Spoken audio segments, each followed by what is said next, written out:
Have you ever really thought about what connects, say, the chair you're sitting on, the water you drink, and even the air you're breathing right now? Well, it turns out they all follow a few incredibly simple, almost hidden rules. And today, we are going to pull back the curtain and see what they are.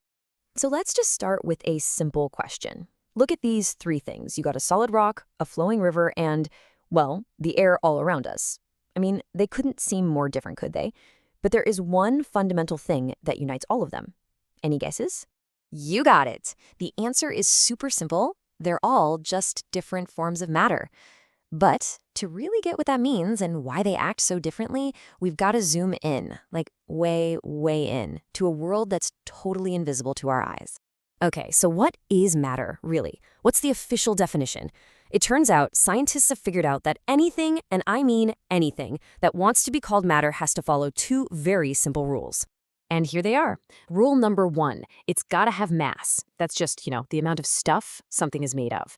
And rule number two, it has to occupy space. It needs to have a volume. That's it. If it has mass and it takes up space, whether it's a tiny speck of dust or a whole planet, it's matter. Simple as that. But here's where things get really cool. Understanding why a rock is hard and why air is, well, air, isn't really about those two big rules. The real secret is in its tiniest building blocks, what we call particles. You see, these little particles, they have their own secret life, and they live by their own set of rules. There are just four of them, and these four little rules are responsible for basically every physical thing you can see and touch. So here they are, the four rules that run the entire physical world. First, particles are unbelievably tiny. Second, and this one is a bit of a mind-bender, they actually have empty space between them. Third, they never, ever stop moving. They are constantly vibrating and zipping around. And finally, they're always pulling on each other with a force of attraction. Let's break these down one by one. So that whole empty space idea might sound a little weird, right? I mean, if you fill a glass with water, it looks full. Where's the empty space? Well, believe it or not, a super simple experiment you can do in your kitchen proves it exists. Think about this for a second. When you stir a spoonful of sugar into water, the sugar just disappears. But the water level in the glass doesn't go up at all. So where did it go? Well, the sugar crystals broke apart into tiny, tiny particles, and they found little empty pockets, these gaps between the water particles, and just slipped right in. It's the perfect demonstration that even in a full glass of water, there's a ton of empty space. All right, on to rule number 3, constant motion. Here's a puzzle for you. How come you can smell a hot pizza from all the way across the house, but for a cold sandwich, you have to get right up close to it? It all comes down to how fast the particles are moving. See, the difference is all about energy, what we call kinetic energy. Heat is like rocket fuel for particles.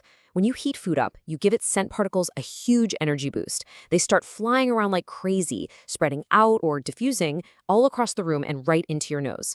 But the particles from that cold sandwich, they have very little energy, so they're just kind of slow and sluggish, and they don't travel very far at all. Okay, so let's zoom back out for a second. We've got these 4 particle rules, right? They're tiny, they have space between them, they're always moving, and they attract each other. Well, the constant battle between that movement and that attraction is what creates the 3 states of matter we all know and love. This table really says it all. In a solid, the particles are packed super tight, and that force of attraction is so strong it locks them in place. They can only vibrate a little bit, which is why solids have a fixed shape. In a liquid, the attraction is weaker. The particles are still close, but they can slide past each other, which is why a liquid takes the shape of its container. And in a gas, the particles are so far apart and moving so fast that the attraction force is practically zero. They just fly around and fill up any space they can, which is also why gases are so easy to compress. You're mostly just squeezing out empty space. I know what you might be thinking, though. Wait a minute. What about a sponge? That's a solid, and I can squish it super easily. Did we just break the rules? That is a fantastic question, and the answer actually makes everything even clearer. So a sponge is made of a solid material, yeah, but it's full of all these tiny holes filled with air, a gas. When you squeeze a sponge, you're not actually compressing the solid bits at all. You're just forcing all that highly compressible air out of the holes. So in a way, the exception totally proves the rule. So if the energy of the particles determines whether something is a solid, a liquid, or a gas, it totally makes sense that we can force it to change states, right? All we have to do is add or remove energy, usually in the form of heat. Let's just follow the journey of water, because it's the perfect example. You start with ice, a solid. You add some heat, and those particles start vibrating like crazy until they break free from that rigid structure and start flowing as liquid water. That's melting. You keep adding heat, and those particles get so much energy that they literally escape the liquid and fly off as steam, a gas, and we call that vaporization or boiling. But some things can take this really cool shortcut called sublimation. This is where a solid turns directly into a gas. It just completely skips being a liquid altogether. The classic example is mothballs. You put these solid little balls in your closet, and a few weeks later, they're just gone. They didn't melt. They sublimated straight into a gas. Okay, now here is a really weird, counterintuitive idea. When you're melting a block of ice, if you put a thermometer in it, the temperature will stay at exactly 0 degrees Celsius until every last bit of ice is gone. But you're still adding heat, so why isn't the temperature going up? It's because that heat energy is being used for a secret mission. We call it latent heat, or hidden heat. It's not raising the temperature. It's being spent entirely on breaking the bonds that hold the particles together as a solid. All right, let's wrap up with one last super practical process that we see every single day: evaporation. People mix it up with boiling all the time, but it's totally different. And it's basically nature's built-in cooling system.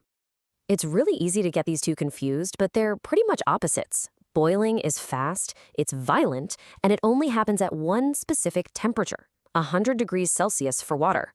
Evaporation, on the other hand, is a slow, quiet process that only happens on the surface, and it can happen at any temperature. But here's the absolute biggest difference. Evaporation actually causes cooling. Which brings us to a feeling we all know. It's a hot day, you start to sweat, and you actually feel a little cooler. But why? How does putting water on your skin end up taking heat away from your body? Well, it's all about that evaporative cooling. So here's the magic. The liquid sweat on your skin absorbs your body heat. The particles with the most energy use that heat like an escape ticket, breaking free from the other water particles and flying off as a gas. And since they took that heat energy with them when they left, the surface they left behind, your skin, is now cooler. It's the exact same reason why water stays cool in an old-fashioned clay pot. And that leaves us with one final thought to chew on.